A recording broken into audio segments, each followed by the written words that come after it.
परम स्नेही मित्रों, मैं ब्रजेंद्र नाथ आपके अपने चैनल मर्मज्ञा नेट से जुड़ने पर आपका हार्दिक अभिनंदन करता हूं, स्वागत करता हूं। आपको पता है कि मेरा यह चैनल शुद्ध साहित्यिक रचनाओं का संभवतः हिंदी में एकमात्र चैनल है। विगत 15 दिसंबर दिन मंगलवार को मारुति सत्संग पुणे द्वारा आयोजित वेबिनार में आदरणीय डॉक्टर राधानंदन सिंह जी के आमंत्रण पर मुझे भाग लेने का सुअवसर प्राप्त हुआ। आज की समसामयिक उथल पुथल से हटकर श्रीमद् भगवद गीता पर सुनने और चिंतन करने की पृष्ठभूमि ने ताजी हवा के झोंके से प्रतीति से भर दिया। उनके द्वारा श्रीमद् भगवद गीता पर आयोजित व्याख्यान माला का यह तीसरा सत्र था। आइए सुनते हैं उनके द्वारा कही गई मुख्य बातों का ऑडियो और मेरी आवाज में सुनाई गई मेरी कविता का ऑडियो। इस चैनल को अवश्य सब्सक्राइब करें, बस इतना सा अनुरोध है। आइए तस्वीरों की गैलरी से होते हुए उस दिन के वेबिनार में आगे बढ़ते हैं। मारुति सत्संग पुणे के तत्वावधान में आयोजित वेबिनार की आप तस्वीर देख रहे हैं।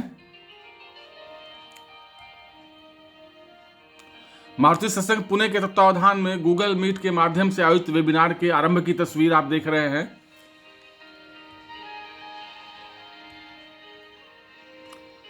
मारुति सत्संग का आरंभ संपत बाई पुरोहित जी के हनुमान चालीसा पाठ से हुआ।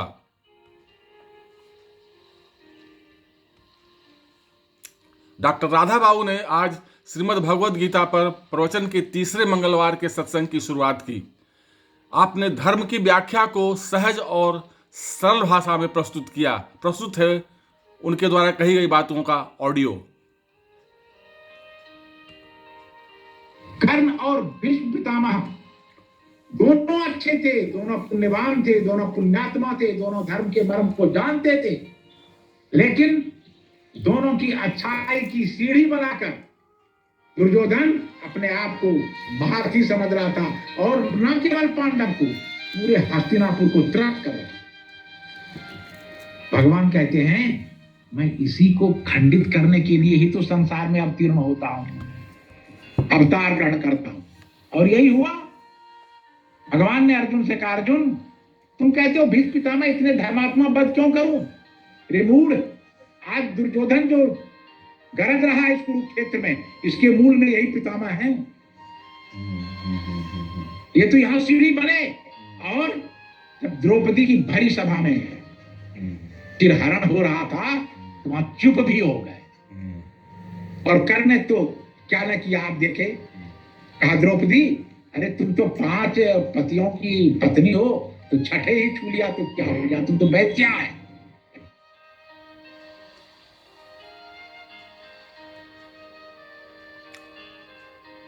मित्रों, आज गीता प्रवचन के तीसरे सत्र में धर्म की व्याख्या को आगे बढ़ाते हुए आपने गुरुदेव रविंद्रनाथ और आचार्य हजारी प्रसाद द्विवेदी जी के बीच हुई वार्ता के प्रसंग को भी सुनाया।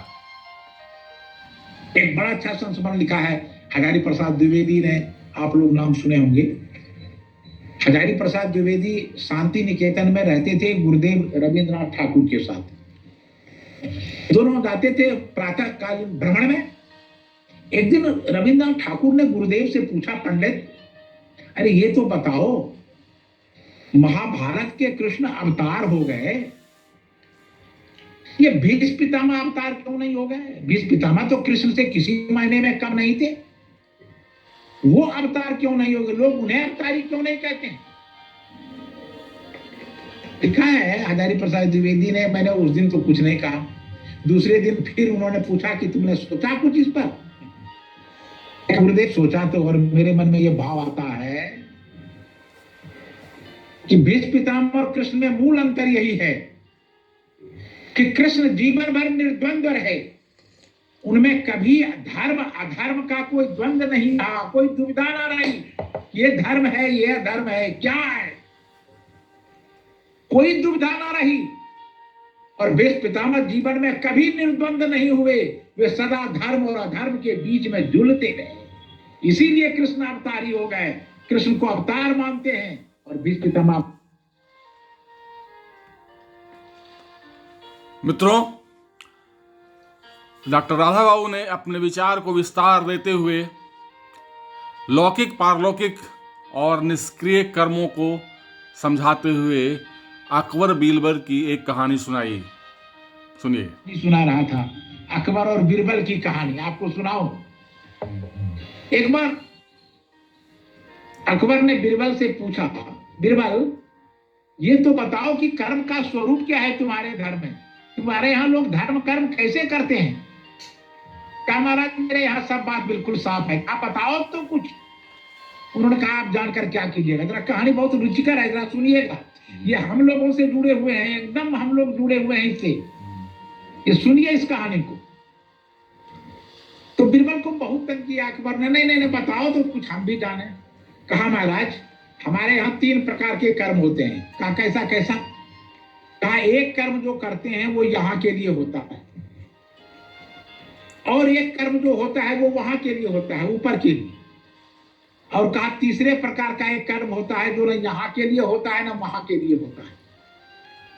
कहा ये तो तुम बुझौल बुझा रहे हो, मुहावरा, हम तो समझ नहीं रहे कुछ, क्या रहे हो। कहा हाँ महाराज आप भी जो करते हैं ना, प्रत्येक आदमी जो संसार का कर्म करता है संसार में, वो 3 ही प्रकार का कर्म करता है। एक तो यहाँ के लिए करता है, फिर कुछ वहां के लिए करता है, और कुछ करता है जो न यहाँ के लिए होता है न वहां के लिए होता है। हमको समझाओ, हम नहीं समझे। तो बीरबल ने कहा समझिए महाराज, आप जो ये राजकाज चला रहे हैं, आपके मंत्री हैं कि शासन बढ़िया से चले, मेरा नाम हो, इतिहास में हम लिखे जाएं, ये सारे कर्म यहाँ के लिए, ये अपनी प्रसिद्धि, अपने यश, अपनी कीर्ति के लिए कर रहे हैं, ये सारे कर्म यहाँ के लिए। कहा और कहा आप जाते हैं, मस्जिद बनवाते हैं, मंदिर बनवाते हैं, दान करते हैं, पुण्य कार्य करते हैं, आप कुरान पाठ करते हैं, ये सब वहां के लिए। समझ रहे हैं। उसने कहा एक कर्म तो यहाँ के लिए है, हम परिवार का पालन पोषण करते हैं, ये कर्म यहाँ के लिए है। हम विद्या अर्जन करते हैं, वो कर्म यहाँ के लिए है। हम नौकरी करते हैं, ये कर्म यहाँ के लिए है। लेकिन एक बात कहूं मैं आपसे, ये जो वेबिनार में अभी बैठे हैं ना, ये इतनी देर का जो पुण्य और धर्म है वो वहां के लिए है। आप मानिए बहुत मुश्किल से समय निकाल करके लोग बैठते हैं यहाँ, और कितने तो बैठ के भी भाग जाते हैं।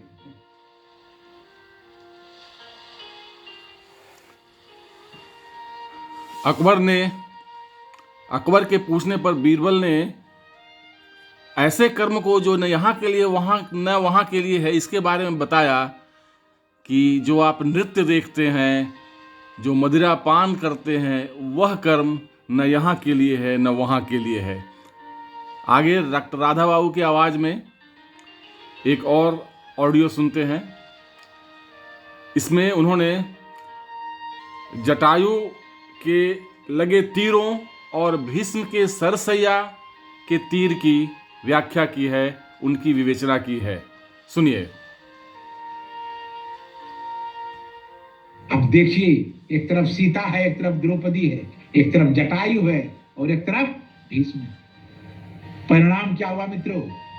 जटायु का दाह संस्कार भगवान अपने हाथ पर किए, गोद में लेकर जटायु को भगवान रोए।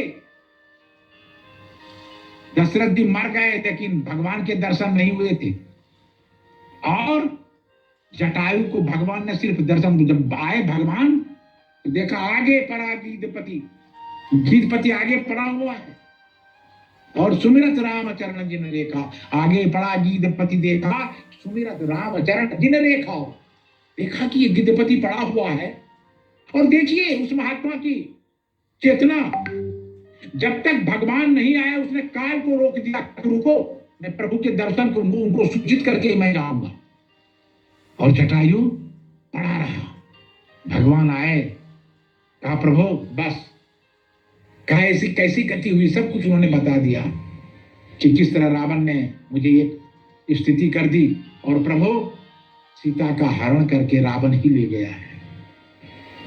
अब मैं मुक्त हो गया प्रभु आपके दर्शन से, बहुत सुख हुआ। भगवान ने गोस्वामी जी क्या लिखते हैं वहां मालूम है? नहीं था इसमें मेरा कुछ नहीं है, इसमें यह सब आपके कर्म का परिणाम है। आपने जो कर्म किया उससे आप मुक्त हो रहे हैं। जटायु जब जाने लगे ना तो भगवान का रूप धारण कर गए हैं, चतुर्भुज रूप में गए हैं। 4-5 प्रकार की मुक्ति होती है, सालोक्य, सामीप्य, सारूप्य, सायुज्य। सारूप्य मुक्ति मिली जटायु को, जटायु भगवान के रूप में आ गए। और महाराज जटायु का जो दाह संस्कार किया, कुछ लोग कहीं तो कहता है कि हाथ पर किया, भगवान ने अपने हाथ पर जटायु का दाह संस्कार अपने, यानी हाथ, कुछ आदमी का हाथ पर कैसे करेगा, मैंने कहा हाथ से दाह संस्कार किया, अपने आप से पुत्र बन करके दाह संस्कार किया जटायु का। ये जटायु के कर्म का परिणाम है मित्रों। और दूसरी ओर भगवान कृष्ण ने कहा, अर्जुन मारो इस भीष्म पितामह को। आज ये महाभारत युद्ध के मूल में यही है। इसी व्यक्ति ने द्रौपदी को निमस्त्रा होते हुए देखा था और मौन रहा था यह व्यक्ति। अगर ऐसी घटना ना घटती तो आज महाभारत नहीं होता। और ये दुर्योधन को यहां तक पहुंचाने वाला यही व्यक्ति है। ये वध कर, भगवान ने वध करवा दिया। और भीष्म पितामह जब मरने के समय कहा था प्रभु, लेकिन भीष्म पितामह पर प्रभु की करुणा थी, इसलिए मरते समय भगवान वहां उपस्थित हो गए।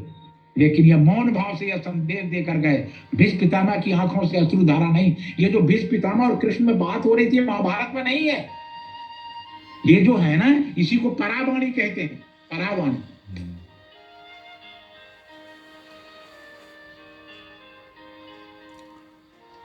आज के प्रवचन के अंतिम वक्तव्य को डॉक्टर राधा बाबू की आवाज में सुने। मैं आपसे ये कह रहा हूं, आपने दशा देखा। आज का जो मेरा विषय है, अब समय भी हो रहा है, आज मैं इसी विषय पर बोल रहा था।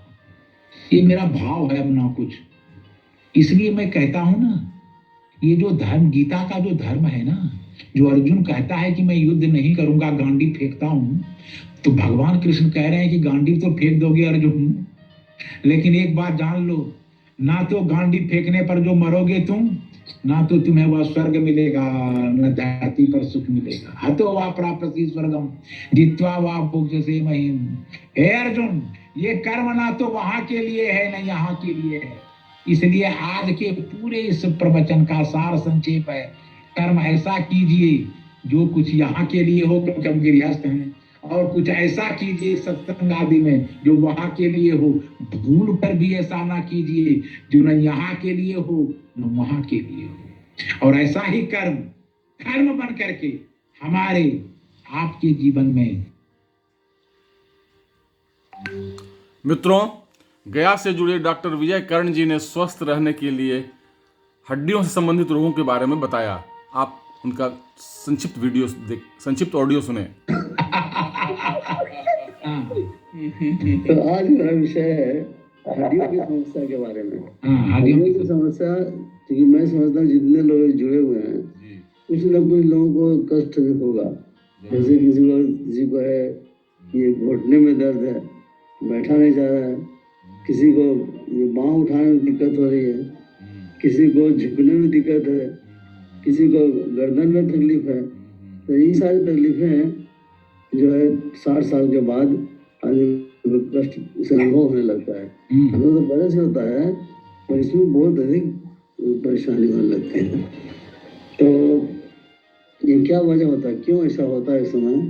क्योंकि शुरू से ध्यान दें अपने शरीर पर, हड्डियों पर, तो तकलीफ होगी पर बहुत कम होगी। उसको हम लोग अच्छी तरह ये भी कर सकते हैं, सामना भी कर सकते हैं।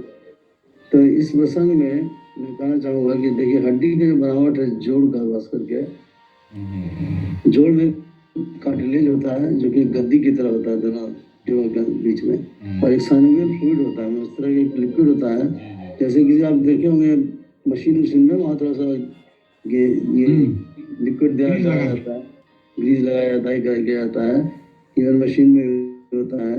उसी प्रकार से प्रकृति व्यवस्था है, जो यहाँ कोई घर्षण होता है वैसा ये करेगा। इसलिए इसको लिक्विड करके सॉफ्ट रखो, कार्टिलेज दे करके, और साइनोवियल फ्लूइड से रखो। तो ये होता क्या कि जैसे जैसे उम्र बढ़ती है वैसे वैसे ये शुष्क होता रहता है, सूता जाता है, और वो कठोर कार्टिलेज है जो कठोर होता जाता है। मित्रों, वेबिनार में भाग लेते हुए मेरा एक सेल्फी आप देख रहे हैं। आगे के स्लाइड में मेरे द्वारा सुनाई गई कविता का ऑडियो आप सुने। कविता का शीर्षक है छिन्न संशय। यह युद्ध की विभीषिका से पैदा हुई स्थितियों का एक नौजवान द्वारा अवलोकन है। सुने आप उसकी भावना। जी से उनकी कविता सुने और बड़े मने भाव से ये कविता गाते और पढ़ते हैं। इस बार बियानी जी ने कहा कि ना उनकी कविता हमारे पास भेजिए, तो मैंने डॉक्टर बियानी जी को, आपने जो ऑडियो भेजा तो मैंने डॉक्टर बियानी को भेजा आपकी कविता की। जी जी हाँ सर, हाँ हाँ, जी डॉक्टर बियानी जी ने आपकी कविता हमसे मांगी कि न दीजिए, तो चलिए बहुत अच्छी बात है। हाँ सुनाइए जी।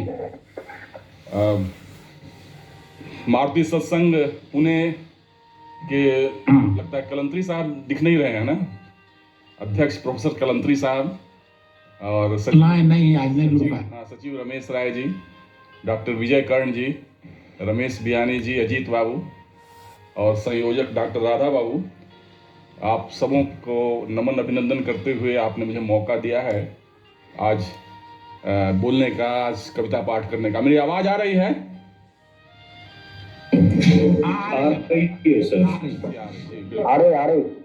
जी जी।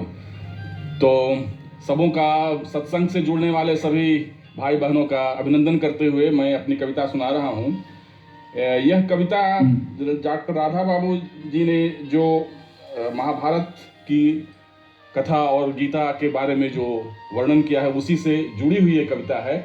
आज के ज़माने में, आज के समय में क्रूरता जो है वो सूरता मान ली जाती है, यानी क्रूरता और सूरता के बीच में जो लाइन है, जो लाइन है वो बहुत मध्यम हो गई है या समाप्त हो गई है। समाज में जो क्रूर होता है वही बहादुर मान लिया जाता है। तो उसी के बारे में संशय एक युवक को, हमारे जैसे युवक को या कोई भी युवक को उठता है, उसी के संशय के बारे में ये कविता है। थोड़ी लंबी है, थोड़ा ध्यान से सुनेंगे। छिन्न संशय। यह कौन बैठा नदी की तीर पर निश्चेष्ट निश्चल देखता जल प्रवाह, टूटता बिला जाना तट से मृतिका कणों का और डूब जाना पत्थरों का अतल तल में। यह कौन बैठा नदी की तीर पर निश्चेष्ट निश्चल देखता जल प्रवाह, टूटना बिला जाना तट से मृतिका कणों का और डूब जाना पत्थरों का अतल तल में। पत्थर बने जो अलंकृत स्वयं को करते हैं मिथ्या हमन्यता से, पत्थर बने जो करते अलंकृत स्वयं को मिथ्या हमन्यता से, वे ही कहीं तो डूबते नहीं प्रवाहमान जल के अतल तल में। प्रश्न है, परंतु अपने उस अभिमान में हिंसा का तांडव किया करते हैं वे, जैसे दुर्योधन ने किया था। परंतु अपने उस अभिमान में हिंसा का तांडव किया करते हैं वे, उससे विगलित समाज के तंतु को किस तरह झकझोर तोड़ फेंकते अनल में। ऐसे तत्व भी या ही, ऐसे तत्वों को ही इतिहास में जगह मिलती है, ये भी सत्य है। ऐसे तत्व भी या ही इतिहास में स्थान पाते, झोंक जन को और जग को एक भीषण युद्ध की विभीषिका में, मानवता जहां मृत्यु शवों को ढूंढती है विकल हो। फिर पंक्तियों को जरा फिर से सुने, ध्यान दें, शब्दों पर ध्यान दें। ऐसे तत्व भी या ही इतिहास में स्थान पाते, झोंक जन को और जग को एक भीषण युद्ध की विभीषिका में, मानवता जहां मृत्यु शवों को ढूंढती विकल हो। हिंसा फिर जो बैठे रहते हैं, जो उदासीन रहते हैं, जो सज्जन पुरुष हैं, उनके प्रति ये पंक्तियां हैं। हिंसा का प्रत्युत्तर न दे चुपचाप रहकर सहे जाना, जिसके बारे में डॉक्टर राधा बाबू ने कहा था, जैन लोग धर्मावलंबियों को और गांधी जी को फिर विनोबा जी ने समझाया था, उसी के बारे में जो उस दिन कहे थे उसके बारे में है। हिंसा का प्रत्युत्तर न दे चुपचाप रहकर सहे जाना, उदारता सदा सहायता का ओढ़ आवरण, क्लैब दोष मंडित कर लेना नहीं तो और क्या है। क्लैब दोष मंडित कर लेना नहीं तो और क्या है। फिर क्या हिंसा का प्रत्युत्तर प्रतिहिंसा के अग्नि दहन में, लाशों की अग्नित बोटियां जब बिखर जाए धरा गगन में, तभी सूरता नियत करती है मुकुटमणि स्थान जन जन में। तभी सूरता जो है, क्रूरता जो सूरता बनती है, तभी सूरता नियत करती है मुकुटमणि स्थान जन जन में। तभी नरपुंगव पूजित हुआ है उच्च सिंहासन अवस्थित इस भुवन में। इतिहास यही कहता रहा है, जो युद्ध जीतता है वही पूजा जाता है। तो क्या शांति हिंसा का ही एक उप उत्पाद हमेशा ही रहा है, एक बाई प्रोडक्ट रहा है? तो क्या शांति हिंसा का ही एक उप उत्पाद हमेशा से रहा है? मरहट पर जलती चिताओं की आत्माएं विकल नहीं होती विजन में? प्रश्न है। युद्ध बाहर का और अंतर का मांगता है लाशें रणचंडी बना। युद्ध किसी तरह का हो, युद्ध बाहर का हो या अंदर का, युद्ध बाहर का या और अंतर का मांगता है लाशों रणचंडी बना, मांगता है लाशें रणचंडी बना। सिंदूर पूछी बहनों का भाल और उनका क्रंदन करुणा से सना। युद्ध की परिस्थिति, युद्ध का जो परिणाम है, या कि समय देना और सहते जाना, उदासीनता विवशता अपनाना, आंखें बंद मुंह मोड़ खड़ा रहना, चुपचाप ही हलाहल पीते जाना। इससे नहीं कोई नीलकंठ कहलाता, इससे नहीं कोई नीलकंठ कहलाता। क्लैब ही उसको आघेरता है, तांडव कर सकता नहीं वह काल पर, आसुरी शक्ति को जीत नहीं सकता है जो उदासीन रहते हैं। इन्हीं प्रश्नों में उलझा हुआ वह खड़ा है नदी तीर पर प्रस्तर बना, अपने में अनलदाह पीते हुए कृत्य गुरुजनों का नस्तर सा चुभा। क्या चाणक्य ने अखंड भारत स्थापन के लिए हिंसा का सहारा नहीं लिया विद्रोह दमन के लिए? यह प्रश्न है। क्या चाणक्य ने अखंड भारत स्थापन के लिए हिंसा का सहारा नहीं लिया विद्रोह दमन के लिए? या कृष्ण ने नहीं दी सीख छल का प्रत्युत्तर दो छल से, या कृष्ण नहीं दी सीख छल का प्रत्युत्तर दो छल से, अगर साध्य है दुर्भेद्य करना राष्ट्र को अरि से खल से। कृष्ण ने नहीं दी सीख छल का प्रत्युत्तर दो छल से, अगर साध्य है दुर्भेद्य करना राष्ट्र को अरि से खल से। विजय का सूर्य अंबर में अगर होता देदीप्यमान है, संशय संत्रास से अरि अनय से दिलाता जन को त्राण है, तो अरिमर्दन करना शांति स्थापन हेतु सुकर्म है। अंतिम है तो अरिमर्दन करना शांति स्थापन हेतु सुकर्म है, धरा को दिलाकर मुक्ति लोक नीति स्थापन हेतु सद्धर्म है। प्रलय के बादलों से दिला अवनि को त्राण है, नींव रखेगा वह साम्राज्य का जहां जन जन को मिलता मान है। व्यथित मन क्षुब्ध हुआ गांठ पड़ी उलझ गई, बुद्धि अस्थिर है मगर गुत्थियां सुलझ गई। व्यक्ति कोई अगर, ये अंतिम पंक्ति है, व्यक्ति कोई अगर शत्रु बना स्वघोषित न्याय दंड निर्धारक बनकर करता कुकर्म है। व्यक्ति कोई अगर शत्रु बना स्वघोषित न्याय दंड निर्धारक बनकर करता कुकर्म है, उसका मस्तक भंजन करना शांति स्थापन हेतु न्याय धर्म है। उसका मस्तक भंजन करना शांति स्थापन हेतु न्याय धर्म है। हाँ, बहुत अच्छे, बहुत अच्छे, बहुत बढ़िया, बहुत बढ़िया मिश्रा जी, बहुत बढ़िया। थोड़ी लंबी कविता, महाभारत पर आधारित। जी जी, महाभारत बहुत बढ़िया है, एक धर्म से ये बनी अच्छी बात है। और अब धन्यवाद मिश्रा जी। जी धन्यवाद। अब हम आभार।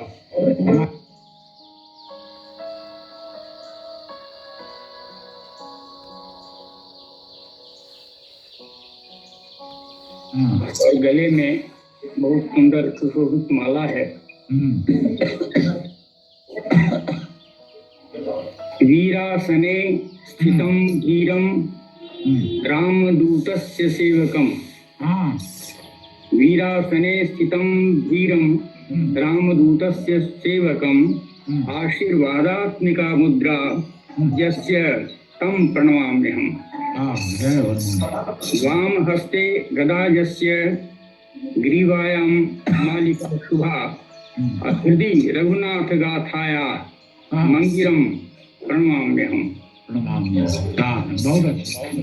और आज एक गीत मैं आपको, गीतों का पानी है जोश में जवानी है, पर्वतों का। मारुति सत्संग पुणे के रमेश कुमार राय जी ने अपना वक्तव्य दिया। इसके बाद इस वेबिनार का समापन हुआ।